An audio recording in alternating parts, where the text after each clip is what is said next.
அப்ப இவர சொல்ல நினைச்சிட்டாரு போல. மலையாள மக்கள் தான் மலையகத்துல இருக்காங்க போல நினைச்சிட்டாலும் நாளைக்கு இந்தியாவில இருந்து ட்வீட் வரும் நன்றி தெரிவிச்சு. உடரட்ட மலையாளம் பிரஜாவ ரணில் ரகேஷ் இது போகுதுண்ணா பட்டல இருந்து தூங்கலாம் கையில பட்டல இருந்து எடுங்களேன் நாவல் ரகேஷ் எடுங்களேன். தமிழ் மக்களுக்கு எதிராக கொண்டு வரப்பட்ட திட்டமும் போகுது, நல்லாட்சி கால பகுதியில் போடப்பட்ட வழக்குகளும் போகுது. இவங்க ஒன்றும் செய்ய மாட்டாங்க. இவங்க அச்சா பிள்ளை. இவங்க நினைக்கிற மாதிரி ஒன்றும் செய்யல. அனுரகுமார திசாநாயக்க நீங்க லස්සனாய் கத்தாவனம் பொந்தாய் வெட கொந்தன ஒக்கமே லங்காவே லස්සனாய். பாலித்தர் அங்கே பண்டார் என்ன சொல்றாருன்னா, ஏப்ரல் மாசம் இந்த நாடு சிக்க போகுது, பெரிய அடிபட போகுது. அப்ப இந்த நாட்டை காப்பாத்து ரணில் விக்ரமசிங்க ரெடி. அப்பனா ஏப்ரல் மாசம் பேக்கெல்லாம் ரெடி பண்ண வரும் போலன்னா லස්සன மகே அது மாதிரி.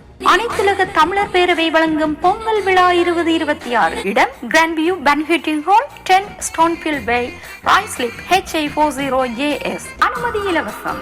மாபெரும் சிங்க பியாஜியோ கண்காட்சி இம்மாதம் 23, 24, 25 தேதிகளில் யாழ் முற்றவெளி மைதானத்தில்.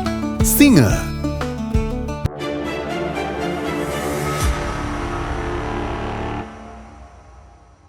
ஹலோ அண்ணா, வணக்கம். வணக்கம் வணக்கம் டீல் சார், எப்படி இருக்கிறீங்க? இருக்கோம் அண்ணா, இருக்கோம், நல்லா இருக்கோம், உற்சாகம் வணக்கம். என்ன கதை? என்ன கதை? இன்னைக்கு பார்லிமெண்ட்ல தான் கொஞ்சம் கதைகள் வந்துச்சு. இந்த பழைய மலையாளம் கோமதமல்லி என்ன கதைனா, எதிர்கட்சி தலைவர் சஜித் பிரேமதாஸ் நம்ம மலையக மக்கள சம்பந்தமா பேசியிருந்தாரு. பேசுனதுல தப்பு இல்லை. நாம்பளையா சொல்லிட்டேன். நீங்க சரி, அவர் சொன்னதான் நீங்க சொன்னீங்க. அவர் என்ன சொன்னார்னா, இந்த வீடியோ பார்க்கலாம். අනේ ඇමතිතුමෝ වතු කම්කරු කියලා කතා කරන්න එපා, වතු ප්‍රජාව කියන්න. කම්කරු කියන වචනේ පාවිච්චි කරාම ඒගොල්ලෝ නිකන් පහළ දැමීමක් කරනවා. වතු ප්‍රජාව උඩරට මලයාளම් ප්‍රජාව. என்னன்னா, அவர் வந்து ஆர்வத்தோட மக்கள் சம்பந்தமா மக்களை பத்தி பேசியிருக்காரு. மக்களுக்கு 1750 ரூபாய் போதாது, அதையும் உயர்த்தி கொடுத்து அவர்களை முதலாளிகளாக்க வேண்டும். தொடர்ந்து பெருந்தோட்ட தொழிலாளர்களாகவே அவங்கள வச்சிருக்க கூடாது, அவங்கள அடுத்த கட்டத்தை கொண்டு போகணும்னு அவர் சொல்லும் போது இதை சொல்லிட்டாரு. மலையக பிரஜாவைக்கு பதில் அவர் சொல்லிட்டாரு மலையாள பிரஜாவா. திருத்தி கொண்டாரா பிறகு? அதை திருத்தினாரா பிறகு? இல்ல அப்படின்னு சொல்லி பிடிச்சிட்டாரு.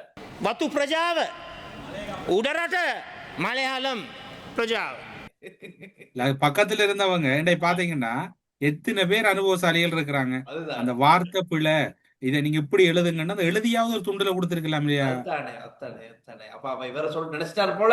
மலையாள மக்கள் தான் மலையகத்துல இருக்காங்க போல நினைச்சிட்டாலும் நாளைக்கு இந்தியாவில இருந்து ட்வீட் வரும் நன்றி தெரிவிச்சு. அப்ப மலையகத்துக்கு மலையாளம்னா ஒரு மிஸ்டேக் தான் அது.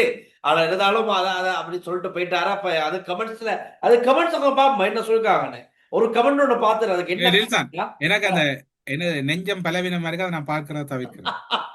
ஒரு கமெண்ட் இப்படி இருக்கு, மலையாளம் இல்லடா பால் போத்தல், அது மலையகம், அது மலையகம் பால் போத்தல். இப்ப நிறைய பேர் இப்ப சிங்களத்துல இருந்தாலும் இப்ப சஜித் பிரேமதாஸ் அவர்களுடைய அந்த ஃபேஸ்புக் போஸ்டா இருக்கலாம், வீடியோஸா இருக்கலாம், அப்படின்னு நிறைய கமெண்ட்ஸ் கீழே நாங்க காண்றோம். கிரிபோத்தல், பால் போத்தல் அப்படின்னு ஒரு குழந்தைத்தனமான எதிர்கட்சி தலைவர் அப்படின்னு தான் இப்ப வர்ணிக்கப்படுறாரு மக்களால. அதனால தான் பால் போத்தலுக்கு சமப்படுத்தி குழந்தைகள் எல்லாருக்கும் பிடிக்க முடியாது, அதால சில அப்படி சொல்றாங்க. அதான் இருக்கும். அப்படித்தான் இருக்கு பார்லமெண்டத்துல கதை. ஆனா இன்னொன்னு விஷயம் சொல்றோம். சம்பந்த வித்யாரத்ன இந்த ஜனவரி, அதாவது ஜனவரில இருந்து பெருந்தோட்ட மக்களுக்கு 1750 ரூபாய் சம்பளம் வழங்கப்படும் சொன்னாரு.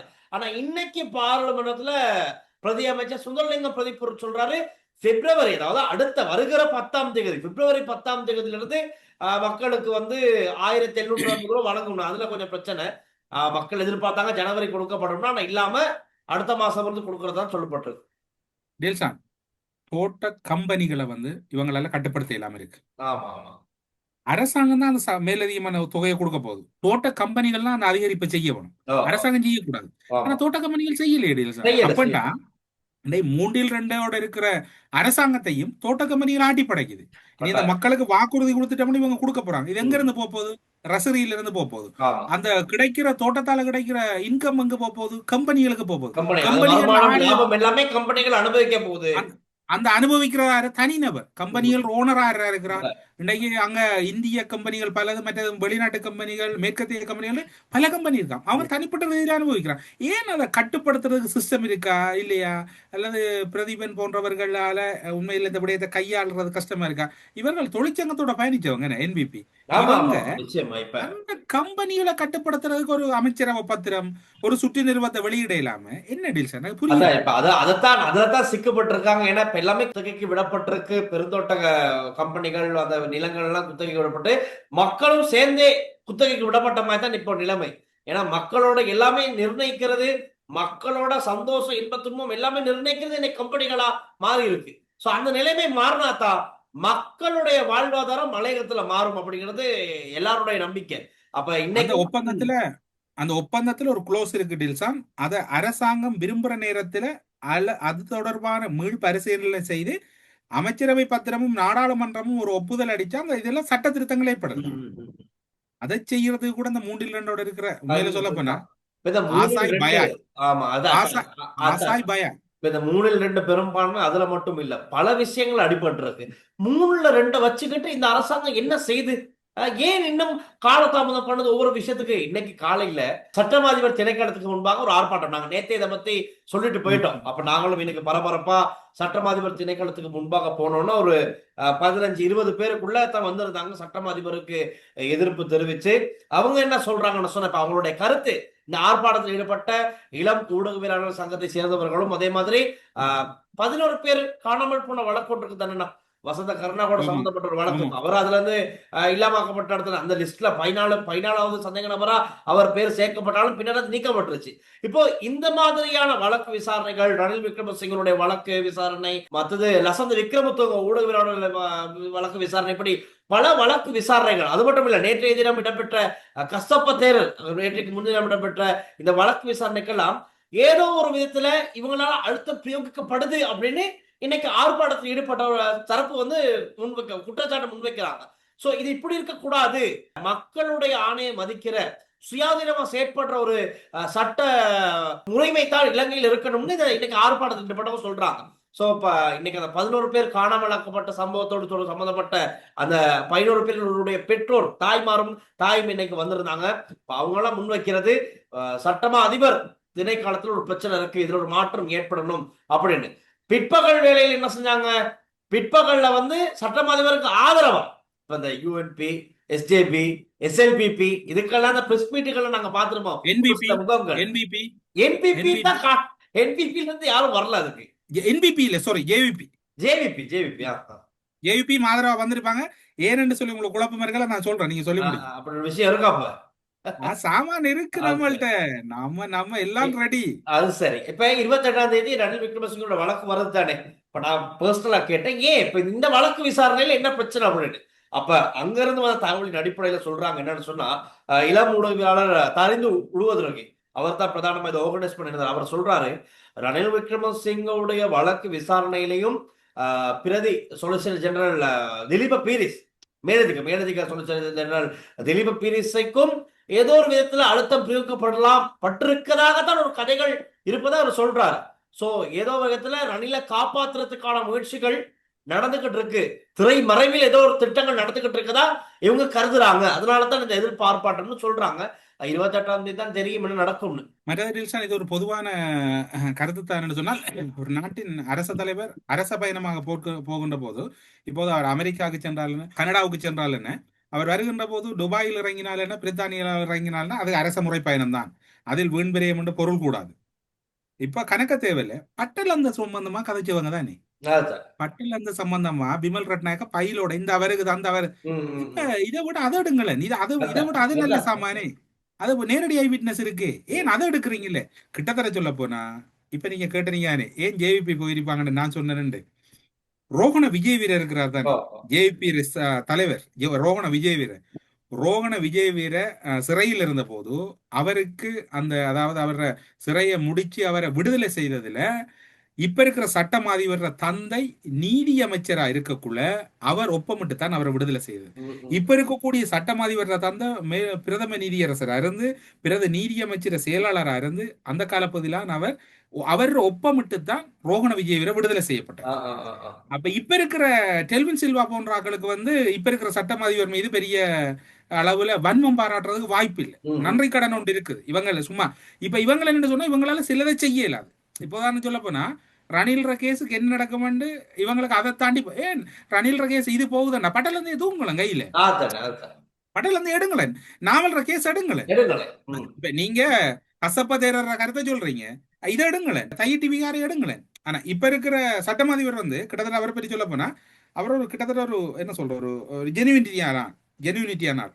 இப்ப இவர்கள் சில விடயங்களை இந்த நாங்க பட்டல இருந்து எடுக்க சொல்லி அதை இவர் எடுக்கிறாரு இல்ல, பட்டல இருந்து எடுக்க இயலாது.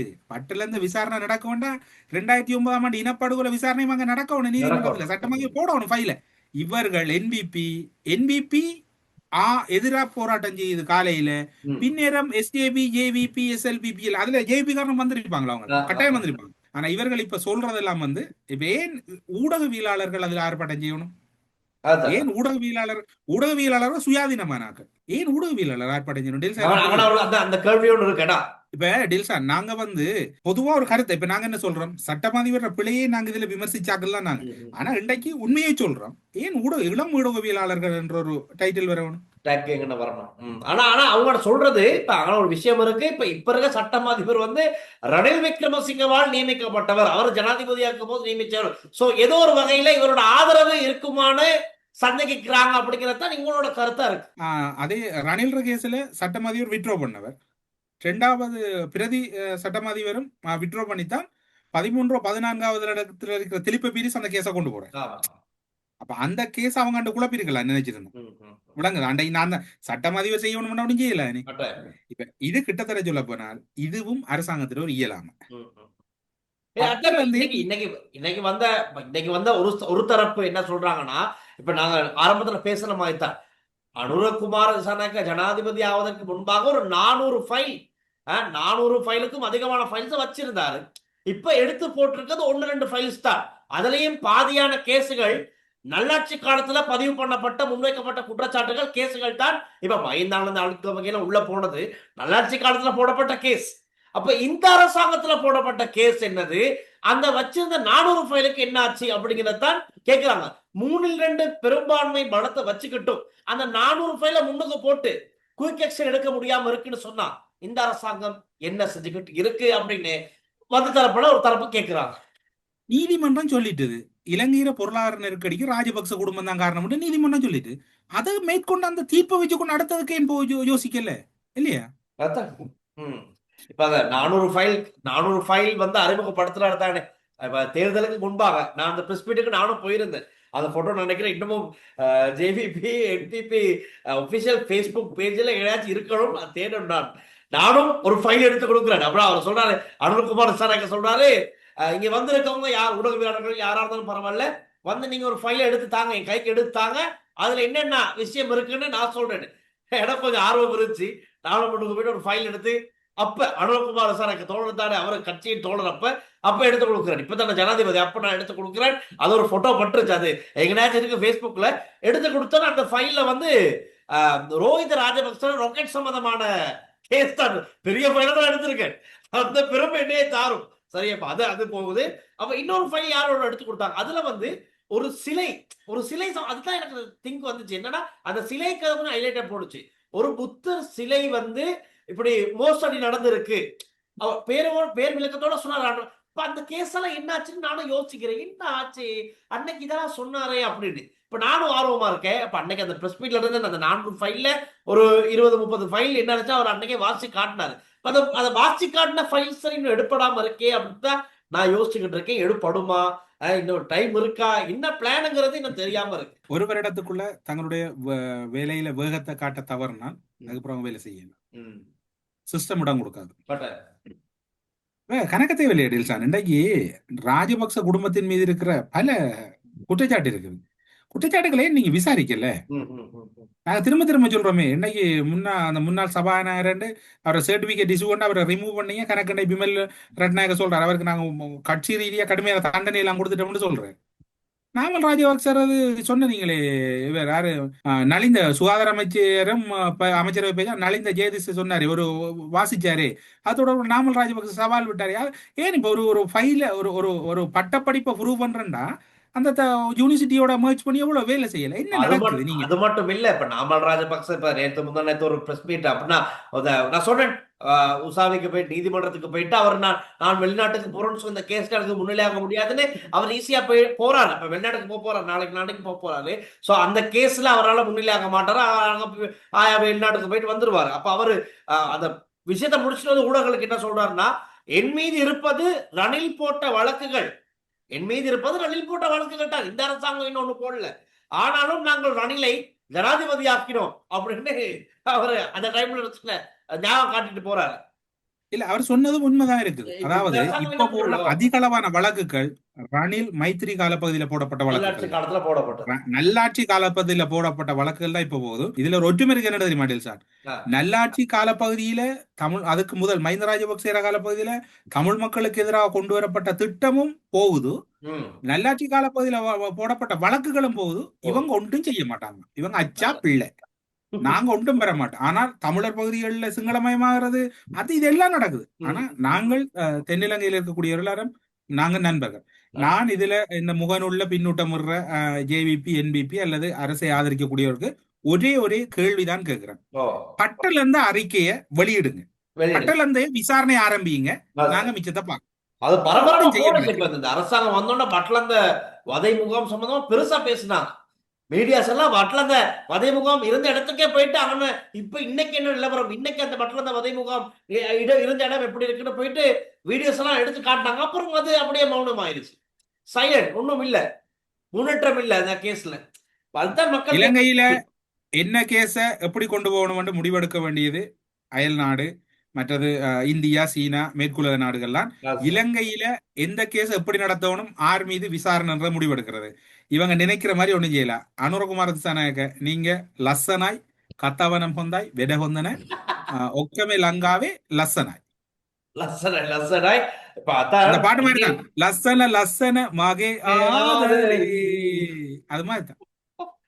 சரி, இப்ப இப்ப இப்ப கடந்த நாட்கள்ல அரின் பெர்னாண்டோ, விமல் வீரவன்ஸ், ஜான்சன், இப்படி பல பேர் என்ன சொன்னாங்க, ஏப்ரல் மாசம் நாடு விழப்போகுது. இப்ப இன்னைக்கு அந்த லிஸ்ட்ல இன்னொருத்தர் சேர்ந்திருக்காரு. யாருன்னா நம்ம யூஎன்பில இருக்க ரங்கே பண்டார், பாலித்த ரங்கே பண்டார் என்ன சொல்றாருன்னா, ஏப்ரல் மாசம் இந்த நாடு சிக்க போகுது, பெரிய அடிபட போகுது, அப்ப இந்த நாட்டை காப்பாத்து ரணில் விக்ரமசிங்க ரெடி, அவர் ரெடியா தான் இருக்காரு, எனி டைம் ரெடியா தான் இருக்காரு, ஏப்ரல் மாசம் இந்த நாடு விழுவது உறுதி அப்படின்னு சொல்லியிருக்காரு. அப்ப ஏப்ரல் மாசம் பேக்கெல்லாம் ரெடி பண்ண வரும் போலன்னா இல்ல, காகவும் இருக்க பனம்பழம் விழுந்த கதை தான். பனைமரத்துல பனம்பழம் விழுறதுக்கு ரெடியா இருந்திருக்குது, அது காகம் போயிருக்க விழுந்துட்டு உடனே என்ன கதை வந்ததுன்னா, காகம் இருந்தாலும் பனம்பழம் விழுந்த மாதிரி தான். ஒரு தரம் நடந்துட்டு ஏதோ கொட்டபாய் ஓடினார், அது தொடர்ந்து. மற்றது அன்றைக்கு ஓரளவுக்கு எதிர்கட்சிகள் பலமா இருந்தவங்க, இந்த எதிர்கட்சி எல்லாம் கொஞ்சம் ஒரு நல்ல பலம். இன்றைக்கு இருக்கிற எதிர்கட்சியை பார்த்தா சும்மா சொல்ல போனா அந்த என்ன சொல்ற டீல்சான், அந்த என்ன சிம்பாபேக்கும் ஆஸ்திரேலியாவுக்கும் மெச் நடந்த மாதிரி தான், கிரிக்கெட் நடந்த மாதிரி தான் இருக்குது. இப்ப இருக்கிற சிம்பாபே டீம் சொல்றேன், பழைய டீம் சொல்லல, முதல் பழைய டீம் நான் சொல்லல, இப்ப இருக்கு. அது மாதிரிதான் இலங்கை நிலைமை எதிர்கட்சி இருக்குது. வேற நடில் ஒரே கோமாளி கூத்தான் இருக்கு, அவங்களுக்குள்ளே போட்டி, யாரு எதிர்கட்சிங்கிற தலைவர்கள் போட்டி தானே. அங்க பக்கம் நாமல் ராஜபக்ச அடிச்சு பிடிச்சு போய்கிட்டு இருக்காரு, இங்கிட்ட சச்சின் பிரேமதாச, இடையில திலீப் ஜெயவீர நான் தான் அடுத்த ஜனாதிபதி தேர்தலுக்கு போட்டியிட போறோம்னு அந்த மனுஷனாகட்டு எல்லா குழப்பமா தான் இருக்கு. முதல்ல இவங்க எல்லாம் ஒரு ஸ்டேட்டுக்கு வரணும், ஒரு ஸ்டேட்டுக்கு வந்தா ஏதாச்சும் ஒரு நல்ல தரமான எதிர்கட்சியா அமையலாம். பாப்போம் என்ன நடக்கும். அடுத்த தேர்தல்களை தான் அந்த பதிலும் இருக்கு. அண்ணா என்ன உங்களோட பக்கம் பிறந்த நேத்து ஒரு முக்கியமான மாநாடு நடந்திருக்கு, டாவோஸ் மாநாடு சுவிட்சர்லாந்துல நடந்திருக்கு, என்ன கதை? அதே மாதிரி இப்ப நம்ம இலங்கையில ஒரு முக்கியமான கூட்டம், அது ஒரு மாநாடு லெவலான கூட்டம் தான். தமிழ் கட்சிகள் சேர்ந்து ஒரு முடிவுக்கு வந்திருக்காங்களா? என்ன தரப்பு எதுவும் தகவல்கள் உங்களுக்கு வந்திருக்கா? எனக்கு தகவல் உங்களோட தூரத்துல நான் இருக்கிறேன், டாவோஸுக்கு பக்கத்துல இருக்கிறேன். ஆனா உங்களோட நாட்டில இருந்து பக்கத்துல இருந்து இன்னும் கொஞ்சம் தூரத்துல இருக்கிறேன். உலக பொருளாதார மன்றத்தின் மாநாடு வந்து ஒவ்வொரு ஆண்டிலேயும் நடைபெறும். டாவோஸ் அது வந்து கிட்டத்தட்ட சொல்லுவோம் ரிச்சான மாநாடுகள்லாம் நடைபெறும். அந்த டாவோஸ் மாநாடு, இந்த மாநாடு பெரிய அளவுல செலவு, பொருள் செலவுன்னா பெரிய பொருட்செலவு, பெரிய அளவுல அதுக்கான செலவுகள் தயார்படுத்துற இடம் வரும். செலவு. ஆனால் அதுல ஒரு முடிவும் எடுக்கிறதுல ஒன்றும் நடக்காது, எதுவுமே நடக்காது. அதான் அந்த அதுகள பொதுவான முடிவு. பொதுவான முடிவு ஒன்றும் நடக்காது.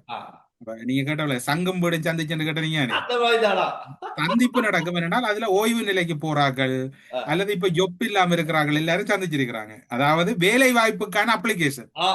இப்ப அப்ளிகேஷனை வந்து இவங்க இவர் டாக்டர் ஜெய்சங்கரை சந்திக்கக்குள்ள கொடுத்தவங்க. முதலமைச்சராக ஐயா சுமோவும் அவரோட பட்டாளத்தில் இருக்கக்கூடிய கொஞ்சம் பேரும் வேலை வாய்ப்பு. இப்ப இளைஞர்களுக்கு வேலை வாய்ப்பு மாதிரி முதியோர்களுக்கு வேலை வாய்ப்பு இல்லை. இந்த மாகாண சபை வச்சா அங்க இருக்கிற ஐயா சிவிகே மாதிரி அவர் அவைத்தலைவரா இருக்கிறார். அவருக்கு பிரச்சனைனா மாகாண சபை வச்சிடக்கூடாது. வச்சா அவைத்தலைவர் என்ற போஸ்டிங் போயிடும். இவங்களுக்கு பிரச்சனை வேலை வாய்ப்பு, ஜோப் பிரச்சனை. அப்ப எல்லாருமா சேர்ந்து கழிச்சிருக்கிறாங்க. ஒரு குடையில கீழே இருக்கணுமாமண்டு அந்த குடை வந்து இந்தியாவில வாங்கின குடை. ஒரு குடை, அந்த ஒரு குடையத்தான் எங்கட சித்தார்த்தண்ண முடிப்பார். இனியவர்கள் அதுல என்ன பகுதின்னு சொன்னால், சுமந்திரனோட இருக்கையிலாண்டுதான் முதல் கட்சியில இருந்து வெளியினவரோ சுரேஷ் பிரேமச்சந்திரன். சுமந்திரன் தோற்றவர் ஊடக பேச்சாளரா இருக்கையிலாண்டுதான் சுமந்திரன் தான் கலைச்சி விட்டது சுரேஷ் பிரேமச்சந்திரன். இப்ப 2 பேரும் இருந்து ஊடகவியலாளர் சந்திப்பு நடத்துறாங்க. என்ன ஒற்றை தெரியுமா, 2 பேரும் தோற்ற தலைவர்கள். அடுத்தது பாத்தீங்கன்னு சொன்னா அங்க இருக்கக்கூடிய இதை பற்றி கதைக்கிறது ஒண்ணும் இல்லை, ஒரு சுவாரஸ்யமா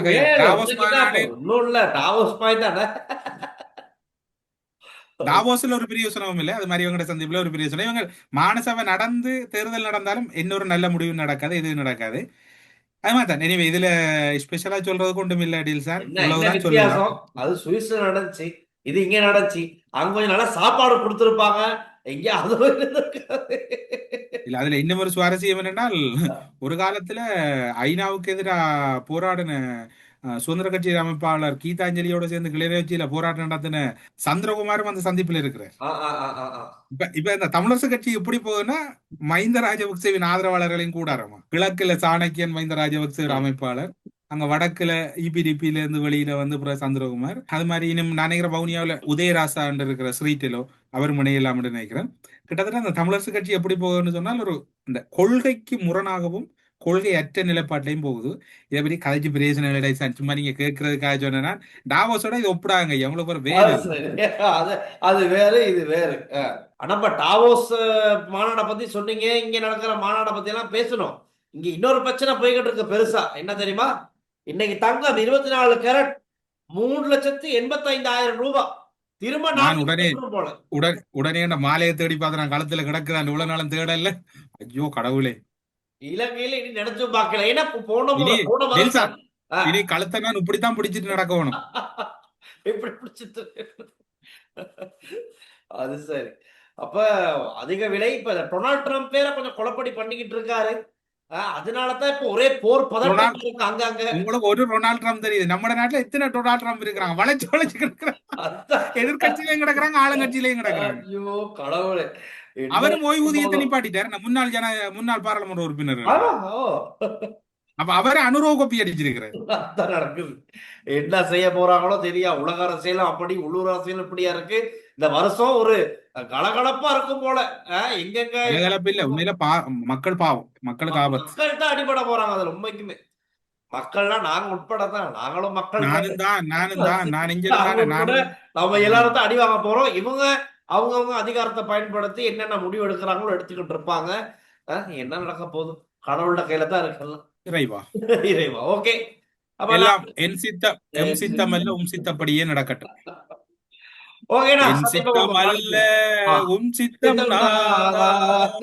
என்னாலே அல்ல உன்னாலே ஆகும்.